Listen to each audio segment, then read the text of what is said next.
Good morning Odisha. आज नवेम्बर 30 तारीख शनिवार 30 टी गुरुत्वपूर्ण न्यूज उपर आसंतु नजर पकाइबा। नंबर 1, ओडिशार विकास पई सबुबले समर्थन देई आसुछि केंद्र, कहिले प्रधानमंत्री मोदी। जय जगन्नाथ, जय जगन्नाथ। ओडिशार भाई भौणी माननकु मोर नमस्कार, जुहार। ओडिशार सबु परिवार, माँ मौसी, भाई भौणी माननकु शुभेच्छा और अभिनंदन जनाउछि। विमान बंदर निकट में आयोजित एक जनसभा निजर एमिति अभिभाषण आरंभ करथिले प्रधानमंत्री नरेंद्र मोदी। से कहिचंती महाराष्ट्र निर्वाचन फल, हरियाणा निर्वाचन फल परे देश में विश्वास भरिछि। एई विजयर अयम आरंभ ओडिशारु होइछि।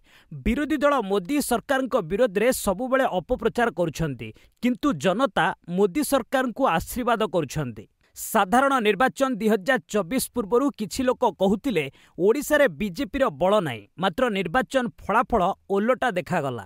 जो राज्य आम सरकार नथिला सेठारे आमर योजनार नाम को बदलाई देथिले। केंद्र सरकार ओडिशार विकास पई सबुबले समर्थन देई आसुछंती। केंद्र रे ओडिशार प्रतिनिधित्व को गुरुत्व दिया जाइछि। केंद्रर कार्य ओडिशावासी ग्रहण करिछंती। ओडिशा को बीजेपी नुआ नुआ योजना भेटी देइछि। नंबर 2, विश्व में आम ओडिशा को प्राथमिकता देवाकू चाहूँ, कहले प्रधानमंत्री मोदी। 3 दिनिया ओडिशा गस्तर आसी शुक्रवार प्रधानमंत्री नरेंद्र मोदी भुवनेश्वर में पहुंचवा परे एक सभारे जोग देइथिले। एही अवसर में प्रधानमंत्री श्री मोदी बालीजात्रा ओडिशा पर्वर सफल आयोजन संपर्क में कहवा सह आसंता डिसेम्बर 4 रे पुरी ब्लू फ्लैग बीच रे नौसेना दिवस और जनवरी 8 रु 10 पर्यंत प्रवासी भारतीय दिवस पालन हेबा नै कहिथिले। श्री मोदी कहिचंती ओडिशा रे प्रथम थर पई डीजीपी सम्मेलन आयोजन करा जायछि। आगामी दिन में ओडिशा पूरा विश्व नजर केंद्रबिंदु साजिबो बोली प्रधानमंत्री नरेंद्र मोदी कहिचंती। से कहिचंती प्रवासी भारतीय दिवस रे सारा विश्वरू लोक आसिबे और सेमाने जेतबळे निज देश को प्रत्यावर्तन करिवे, विश्व स्तर रे ओडिशार प्रचार प्रसार वृद्धि पाइबो। नंबर 3, भुवनेश्वर रे आरंभ हैला 3 दिनिया डीजीपी सम्मेलन। लोकसेवा भवन रे डीजीआईजी सम्मेलन आरंभ हो जाइछे। देशर सुरक्षा पई आलोचना होतिबा ए गुरुत्वपूर्ण सम्मेलन को केंद्र गृहमंत्री अमित शाह उद्घाटन करिसेंती। एही सम्मेलन रे देशर सबु राज्यर डीजीपी मध्य उपस्थित अछंती। एही सम्मेलन 3 दिन धरि चलिबो। एही सम्मेलन रे बहु विशिष्ट व्यक्ति जोग देउछंती। शाहंक पूर्वरु ओडिशा रे जातीय सुरक्षा परामर्शदाता अजित डोभाल पहुंची थिले। एही सम्मेलन रे प्रधानमंत्री जोगदेबे। नंबर 4, बंगोपसागर रे सृष्टि हैला बात्या फेंगल। ओडिशा रे हालुका वर्षा। दक्षिण पश्चिम बंगोपसागर रे सृष्टि हैला बात्या फेंगल। अपराह्न 2:30 रे बात्यार रूप नेला गभीर अवपात। आज तमिलनाडु उपकूलर निकटवर्ती हेबो बात्या। फेंगल प्रभाव रे ओडिशा रे हालुकारु मध्यम वर्षा संभावना रही। चेन्नई स्थित तमिलनाडुर आंचलिक पाणीपाग विज्ञान केन्द्र कहिछि जे दक्षिण पश्चिम बंगोपसागर रे सृष्टि होइतिबा गभीर अवपात गत 6 घंटा मध्य घंटा प्रति 13 किलोमीटर बेगरे उत्तर उत्तर पश्चिम दिगकू गति करिवो। नंबर 5, ओडिशा रे 2 जाए वर्षा। तमिलनाडु रे बात्या लैंडफॉल करिबा पूर्वरु उपकूल ओडिशा रे झिपिझिपि वर्षा सह कोहला पाग करिछे। ओडिशा रे एपरि पाग आगामी 2 तारिख पर्यंत लागि रहिबो बोली पूर्वानुमान करिछि भुवनेश्वर आंचलिक पाणीपाग केन्द्र।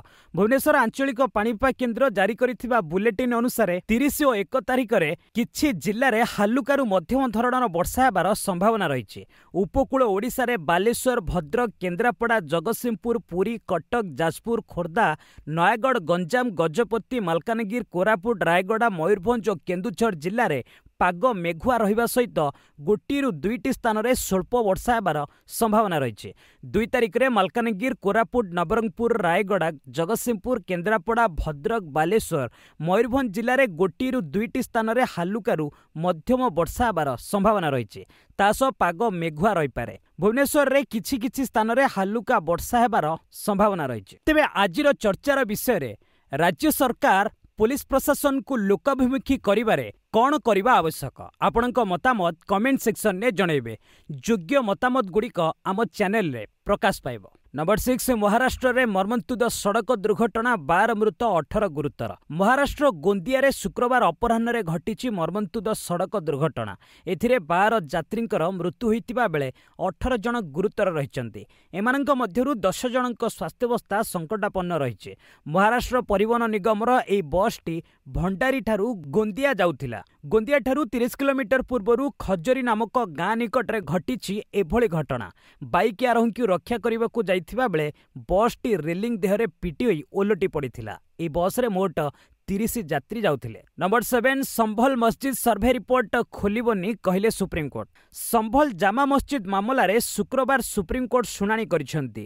ସର୍ବୋଚ୍ଚ କୋର୍ଟ ଆଦେଶରେ କହିଛନ୍ତି ମସଜିଦର ସର୍ଭେ ରିପୋର୍ଟ ଏବେ ଖୋଲିବନି। ସୁପ୍ରିମକୋର୍ଟ ଟ୍ରାଏଲ କୋର୍ଟକୁ କହିଛନ୍ତି 8 ଜାନୁଆରୀ ଯାଏ ମାମଲାର କୌଣସି କାର୍ଯ୍ୟାନୁଷ୍ଠାନ ନିଅ ନାହିଁ। ଶାନ୍ତି ବଜାୟ ରଖିବା ଜରୁରୀ। ଗୁରୁବାର ସମ୍ଭଲ ଜାମା ମସଜିଦ ପକ୍ଷରୁ ସୁପ୍ରିମକୋର୍ଟରେ ଏକ ପିଟିସନ ଦାଖଲ କରାଯାଇଥିଲା। ସିଜେ ସଞ୍ଜୀବ ଖାନ୍ନାଙ୍କ ଖଣ୍ଡପୀଠ ଏହି ମାମଲାର ଶୁଣାଣି କରିଛନ୍ତି। ନମ୍ବର 8 ସଂସଦ କାର୍ଯ୍ୟ 2 ଡିସେମ୍ବର ଯାଏ ସ୍ଥଗିତ। 4 ଦିନରେ 40 ମିନିଟ୍ ଚାଲିଛି ଗୃହ। 25 ନଭେମ୍ବରରେ ଆରମ୍ଭ ହୋଇଥିଲା ସଂସଦର ଶୀତକାଳୀନ ଅଧିବେଶନ। ଗତ 4 ଦିନରେ ଏହା ମାତ୍ର 40 ମିନିଟ୍ ଚାଲିଛି। ଦିନକୁ ହିସାବ କଲେ 10 ମିନିଟ୍ ଲେଖାଏଁ ହୋଇଛି ଗୃହ କାର୍ଯ୍ୟ। ଲୋକସଭା ଏବଂ ରାଜ୍ୟସଭାରେ ବିରୋଧୀ ଦଳ ଆଦାନୀ ଓ ସମ୍ଭଲ ପ୍ରସଙ୍ଗରେ ସରକାରଙ୍କୁ ଘେରିଥିଲେ। ବିରୋଧୀ ଦଳ ସଦସ୍ୟମାନେ ଲଗାତାର ହଙ୍ଗାମା କରିବା ଦେଖାଯାଇଥିଲା। ବାଚସ୍ପତି ସେମାନଙ୍କୁ ବସାଇବା ଲାଗି ଚେଷ୍ଟା କରିଥିଲେ, ମାତ୍ର ବିରୋଧୀ ଦଳ ଶାନ୍ତି ହୋଇନଥିଲେ। ସହମତି ଅସହମତି ଗଣତନ୍ତ୍ରର ଶକ୍ତି। ବିରୋଧୀମାନେ ଗୃହ କାର୍ଯ୍ୟ ଚାଲିବାରେ ସହଯୋଗ କରନ୍ତୁ ବୋଲି ବାଚସ୍ପତି ଓମ୍ ବିର୍ଲା କହିଥିଲେ। ଏଭଳି ସ୍ଥିତିରେ ସଂସଦ କାର୍ଯ୍ୟକୁ 2 ଡିସେମ୍ବର ସ୍ଥଗିତ ରଖାଯାଇଛି। ନମ୍ବର 9 ଜଙ୍ଗଲରେ ପାଟ୍ରୋଲିଂ କରିବ ଅଲ୍ ଟେରେନ୍ ମୋଟର ଯାନ। ରାଜ୍ୟରେ ଥିବା 19 ଗୋଟି ଅଭୟାରଣ୍ୟ, ଗୋଟିଏ ଜାତୀୟ ଉଦ୍ୟାନ, 2ଟି ବ୍ୟାଘ୍ର ସଂରକ୍ଷଣ ଅଞ୍ଚଳ ଏବଂ 2 ଗୋଟି ସଂରକ୍ଷିତ ଅଞ୍ଚଳକୁ ଏଗୁଡ଼ିକୁ ବଣ୍ଟନ କରାଯାଇଛି। ରାଜ୍ୟ ଉଦ୍ଭିଦ ଉଦ୍ୟାନଠାରେ ଆୟୋଜିତ ସ୍ୱତନ୍ତ୍ର କାର୍ଯ୍ୟକ୍ରମରେ 18ଟି ଜିଲ୍ଲାରେ ଥିବା ଜଙ୍ଗଲ ପାଇଁ 139ଟି ଅତ୍ୟାଧୁନିକ ଗାଡ଼ି ବଣ୍ଟନ କରାଯାଇଛି, ଯେଉଁଥିରେ ରହିଛି ସ୍ୱତନ୍ତ୍ର ଭାବେ ପ୍ରସ୍ତୁତ ହୋଇଥିବା 51ଟି ଅଲ୍ ଟେରେନ୍ ମୋଟର ଯାନ ବା ଏଟିଭି। ଏହି ଗାଡ଼ିଗୁଡ଼ିକ ଜଙ୍ଗଲରେ ପ୍ରତି ସ୍ଥାନକୁ ଯିବାକୁ କ୍ଷମତା ରଖିଛି। ବାଲି, ମାଟି, କାଦୁଅ, ପଥର ଉପରେ ଚଢ଼ି ଯେକୌଣସି ପରିସ୍ଥିତିରେ ଜଙ୍ଗଲ ଭିତରକୁ ଯାଇ ପାଟ୍ରୋଲିଂ କରିବାରେ ସକ୍ଷମ ହେବ। ପ୍ରାକୃତିକ ବିପଦକୁ କମ୍ କରିବା ସହ ଗୁପ୍ତ କାର୍ଯ୍ୟକଳାପକୁ ରୋକିବାରେ ସହାୟକ ହେବ। ନମ୍ବର 10 ଜାତିସଂଘର ଶାନ୍ତି ସୁରକ୍ଷା ଆୟୋଗର ସଦସ୍ୟ ଭାବେ ନିର୍ବାଚିତ ହେଲା ଭାରତ। ଭାରତ ପୁଣି ଥରେ 2025-26 ପାଇଁ ମିଳିତ ଜାତିସଂଘର ଶାନ୍ତିରକ୍ଷା ଆୟୋଗର ସଦସ୍ୟ ଭାବରେ ନିର୍ବାଚିତ ହୋଇଛି। ଆୟୋଗରେ ଭାରତର ବର୍ତ୍ତମାନର କାର୍ଯ୍ୟକାଳ ଡିସେମ୍ବର 31ରେ ଶେଷ ହୋଇଥିଲା। ମିଳିତ ଜାତିସଂଘକୁ ଭାରତର ସ୍ଥାୟୀ ମିଶନ ଗୁରୁବାର ଦିନ ସୋସିଆଲ ମିଡିଆ ପ୍ଲାଟଫର୍ମ ଏକ୍ସରେ ଏକ ପୋଷ୍ଟରେ କହିଛି ଯେ 2025 ଜାତିସଂଘର ଶାନ୍ତିରକ୍ଷା ପାଇଁ ପ୍ରତିଷ୍ଠାତା ସଦସ୍ୟ ତଥା ପ୍ରମୁଖ ଯୋଗଦାନକାରୀ ଭାବରେ ବିଶ୍ୱ ଶାନ୍ତି ଓ ସ୍ଥିରତା ଦିଗରେ କାର୍ଯ୍ୟ କରିବାକୁ ଭାରତ ପିବିସି ସହ ଜଡ଼ିତ ହେବା ପାଇଁ ପ୍ରତିଶ୍ରୁତିବଦ୍ଧ। ସୁରକ୍ଷା ପରିଷଦ ଏବଂ ଅର୍ଥନୈତିକ ଏବଂ ସାମାଜିକ ପରିଷଦରୁ ନିର୍ବାଚିତ ହୋଇଛି। ନମ୍ବର 11 8 ରାଜ୍ୟରେ ଘନ କୁହୁଡ଼ି ସ୍ଥିତି। ଲାହୋଲ ସ୍ପିତିରେ ତାପମାତ୍ରା ବିଯୁକ୍ତ 11। ଦେଶର ଉତ୍ତର ଭାଗ ରାଜ୍ୟ ସହ ଏବେ ମଧ୍ୟ ଭାରତ ରାଜ୍ୟରେ ଥଣ୍ଡାର ମାତ୍ରା ବଢ଼ିଛି। ପାଣିପାଗ ବିଭାଗ ମୁତାବକ 8 ରାଜ୍ୟରେ ଘନ କୁହୁଡ଼ି ନେଇ ସତର୍କ ସୂଚନା ଜାରି କରାଯାଇଛି। ଓଡ଼ିଶା ସମେତ ହିମାଚଳ ପ୍ରଦେଶ, ପଞ୍ଜାବ, ହରିୟାଣା, ବିହାର, ଉତ୍ତରପ୍ରଦେଶ, ଦିଲ୍ଲୀ ଏବଂ ପଶ୍ଚିମବଙ୍ଗ ଏଥିରେ ରହିଛି। ଉତ୍ତର ଭାରତରେ ବରଫପାତ କାରଣରୁ ହିମାଚଳ ପ୍ରଦେଶ ଏବଂ ଜମ୍ମୁ କାଶ୍ମୀର ସବୁଠାରୁ ଥଣ୍ଡା ରାଜ୍ୟ ଭାବେ ଉଭା ହୋଇଛି। ପାଣିପାଗ ବିଭାଗ ମୁତାବକ ହିମାଚଳ ପ୍ରଦେଶର ଲାହୋଲ ସ୍ପିତିରେ ତାପମାତ୍ରା ବିଯୁକ୍ତ 11 ଡିଗ୍ରୀ ପହଞ୍ଚି ଯାଇଛି। ଆଗାମୀ ଦିନରେ ଏଠାରେ ଥଣ୍ଡା ଆହୁରି ବଢ଼ିପାରେ। ନମ୍ବର 12 ମୁମ୍ବାଇରେ ମହାଉତି ବୈଠକ ଟଳିଲା। 1ରେ ମୁଖ୍ୟମନ୍ତ୍ରୀ ନାମ ଘୋଷଣା। ମୁମ୍ବାଇରେ ଶୁକ୍ରବାର ଅନୁଷ୍ଠିତ ହେବାକୁ ଥିବା ମହାୟୁତି ମେଣ୍ଟର ଏକ ଗୁରୁତ୍ୱପୂର୍ଣ୍ଣ ବୈଠକ ଟଳିଛି। କାର୍ଯ୍ୟକାରୀ ମୁଖ୍ୟମନ୍ତ୍ରୀ ଏକନାଥ ସିନ୍ଧେ ଅଚାନକ ସତାରା ଚାଲିଯାଇଥିଲେ। ମହାୟୁତିରେ ଏହି ବୈଠକ ଡିସେମ୍ବର 1ରେ ଅନୁଷ୍ଠିତ ହେବ। 1 ଡିସେମ୍ବରରେ ଭାଜପା ବିଧାୟକ ଦଳର ବୈଠକ ଅନୁଷ୍ଠିତ ହେବ ବୋଲି ସୂତ୍ର ପକ୍ଷରୁ ସୂଚନା ମିଳିଛି। ନମ୍ବର 13 ଦିଲ୍ଲୀରେ ସୁଧୁରୁନି ପ୍ରଦୂଷଣ ସ୍ଥିତି। 2 ସ୍ଥାନରେ ଏକ୍ୟୁଆଇ 400 ପାର। ଦିଲ୍ଲୀ ପ୍ରଦୂଷଣ ସ୍ଥିତିରେ ସୁଧାର ଆସୁନି। ଶୁକ୍ରବାର ଲଗାତାର 6 ଦିନ ଲାଗି ପାଗ ଖରାପ ରହିଛି। କେନ୍ଦ୍ରୀୟ ପ୍ରଦୂଷଣ ବୋର୍ଡ ମୁତାବକ ଶୁକ୍ରବାର ସକାଳ 8ଟାରେ ହାରାହାରି ଏକ୍ୟୁଆଇ 331 ରହିଥିଲା। ଦିଲ୍ଲୀର ବବାନା ଏବଂ ମୁଣ୍ଡକାରେ ଏକ୍ୟୁଆଇ 400 ସ୍ତର ପାର କରିଥିଲା। 37 ମନିଟରିଂ ଷ୍ଟେସନ ମଧ୍ୟରୁ 22ଟିରେ ଏକ୍ୟୁଆଇ 400 ନିମ୍ନରେ ରହିଥିଲା। ପ୍ରଦୂଷଣ କାରଣରୁ ଦିଲ୍ଲୀରେ ଭିଜିବିଲିଟି ହ୍ରାସ ହୋଇ 1100 ମିଟର ରହିଛି। ଫଳରେ ବିମାନଗୁଡ଼ିକର ପରିଚାଳନାରେ ସମସ୍ୟା ଉପୁଜିଛି। ନମ୍ବର 14 13 ଦିନ ପରେ ମଣିପୁରରେ ଖୋଲିଲା ସ୍କୁଲ କଲେଜ। 13 ଦିନ ଯାଏ ବନ୍ଦ ରହିବା ପରେ ମଣିପୁରର ଇମ୍ଫାଲ ଏବଂ ଜିରିବାମରେ ଖୋଲିଛି ସ୍କୁଲ ଓ କଲେଜ। ଶିକ୍ଷା ନିର୍ଦ୍ଦେଶକ ଗୁରୁବାର ଇମ୍ଫାଲ ଇଷ୍ଟ, ଇମ୍ଫାଲ ୱେଷ୍ଟ, ବିଷ୍ଣୁପୁର, କାକଚିଂ, ଥବଲ ଏବଂ ଜିରିବାମ ଜିଲ୍ଲାରେ ସ୍କୁଲ ପୁଣି ଥରେ ଖୋଲିବା ନେଇ ନିର୍ଦ୍ଦେଶ ଜାରି କରିଛନ୍ତି। ସରକାରୀ ଉଚ୍ଚ ଏବଂ ଟେକ୍ନିକାଲ ଏଜୁକେସନ ବିଭାଗ ମଧ୍ୟ କଲେଜ ଖୋଲିବାକୁ ନିର୍ଦ୍ଦେଶ ଦେଇଛି। ସୁରକ୍ଷାକର୍ମୀ ଓ କୁକି ଉଗ୍ରପନ୍ଥୀଙ୍କ ମଧ୍ୟରେ ହୋଇଥିବା ଗୁଳି ବିନିମୟ ପରେ 16 ନଭେମ୍ବରରେ ସ୍କୁଲ କଲେଜକୁ ବନ୍ଦ କରିଦିଆଯାଇଥିଲା। ଏଥିରେ 16 ଉଗ୍ରପନ୍ଥୀଙ୍କର ମୃତ୍ୟୁ ହୋଇଥିଲା। नंबर 15 पुलिस को बड़ सफलता माओवादी कैंप ठाब। बौद्ध मनमुंडा थाना कन्नागुड़ा निकट जंगल रे माओ कैंप ठाब करिछि पुलिस। विपुल परिमाणर माओ सामग्री जबत होइछि। पुलिस पक्षरु सर्च ऑपरेशन करा दैथिबा बेले माओवादी कैंप मिलिथिबा सूचना मिलिछि। 230 जिलोटिन समेत अन्य व्यवहार्य सामग्री पुलिस को मिलिथिबा कहिसंती एसपी नागराज देवरकोंडा। नंबर 16 800 वर्ष पुराना आजमेर दरगाह उपरे मामला करिबा भूल कहले गेहलोत। राजस्थान पूर्वतन मुख्यमंत्री अशोक गेहलोत दरगाह परिसर रे शिव मंदिर रहितिबा दाबी को नहीं एबे तेजिछि राजनीति। एहाकु नहीं बीजेपी आरएसएस एवं पीएम मोदी को उपरे प्रश्नवाची उठाइछंती राजस्थान पूर्वतन मुख्यमंत्री अशोक गेहलोत। गेहलोत कहिछंती 15 अगस्त 1947 जाए स्थापित धार्मिक अनुष्ठान जो स्थिति रे रहिछि ताहा सेभଳି रहइबो। एहाकु नहीं आईन रही एहा उपरे प्रश्न उठाइबा भूल। आजमेर दरगाह 800 वर्ष पुराना। सारा विश्वरू लोक एठाकु आसुचंती। उभय हिंदू एवं मुस्लिम एठाकु आसुचंती। प्रधानमंत्री कोनोसी दलरे होइतिले मध्य एठाकु आसी चादर चढ़ाइचंती। मोदी मध्य एठाकु आसी चादर चढ़ाइचंती। तांको दलर लोक एहाकु नै मामला करुछंती बोली श्री गेहलोत कहिचंती। नंबर 17 राजकुंद्रांक घरे ईडी रेड। पर्नोग्राफी मामला रे राजकुंद्रा एवं शिल्पा शेट्टी घर उपरे प्रवर्तन निर्देशालय शुक्रवार सकाळे चढ़ाऊ करिथिला। तेबे शिल्पा शेट्टी वकील प्रशांत पाटिल कहिसंती भूलले शिल्पांक नाम को ए मामला रे निया जाउछि। ए खबर भ्रमात्मक। ए मामला रे शिल्पांकर कोनोसी संपृक्ति नाही। एहा राजकुंद्रांक उपरे चालिथिबा मामला। नंबर 18 6000 कोटीर ठकी करिछि गुजरात रो BZ group. Gujarat crime investigation department BZ financial services एवं बीजेड ग्रुप रो विभिन्न कार्यालय उपरे चढ़ाऊ करिछि। ए ग्रुप विरोध रे 6000 कोटीर ठकी अभियोग रहिछि। निवेशकों को अधिक रिटर्न आशा देखाई होइछि एभଳି ठकेई। गांधीनगर अरावली साबरकांठा महेसाणा और भदोदरा होइतिला एभଳି रेड। एजेंट समेत मोट 7 लोकों को गिरफ करा जायछि। कंपनीर सीईओ भूपेंद्र सिंह झाला एबे फेरार अछंती। 3 रु 30% सुध देवा लगी दाबी करुथिला ए company. Number 19 digital arrest gang गढ़ी सूरत युवकंक 1.5 कोटी ठकेई। सूरतर जड़े युवक कांबोडिया जाई सेठारे एक डिजिटल अरेस्ट गैंग गढ़ी।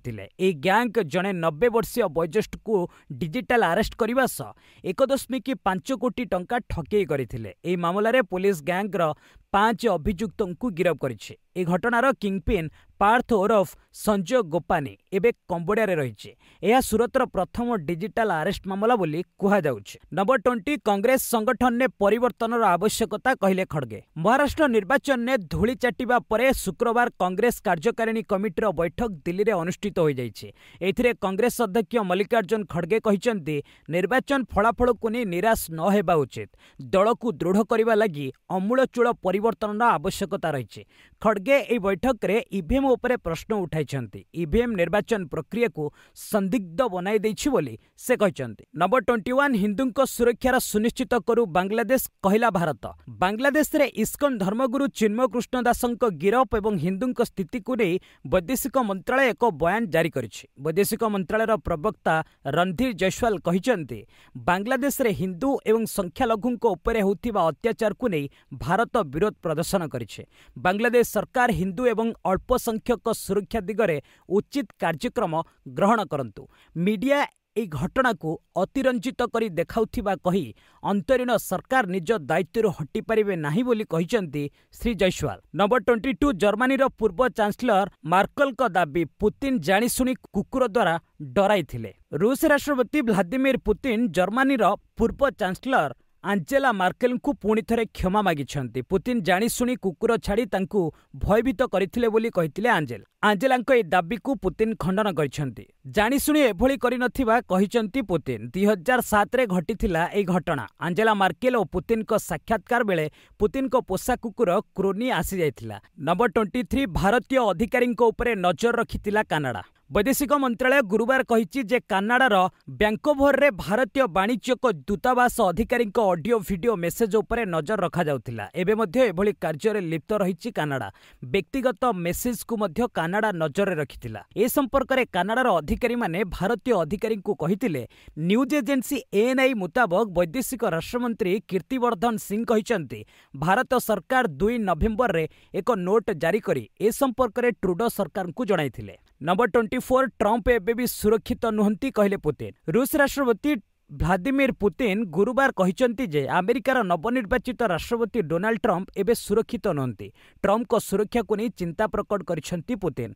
सीएनएन रो एक रिपोर्ट मुताबक पुतिन कहिसंती राष्ट्रपति निर्वाचन जीति पुतिन बड़ परीक्षा पास करिसंती, मात्र से एबे मध्य सुरक्षित नुहंती। जुलाई रे पेनसिल्भानिया रे एक निर्वाचनी सभा ट्रंप को ऊपर गुली होइतिला, एथिरे से बंची जाइथिले।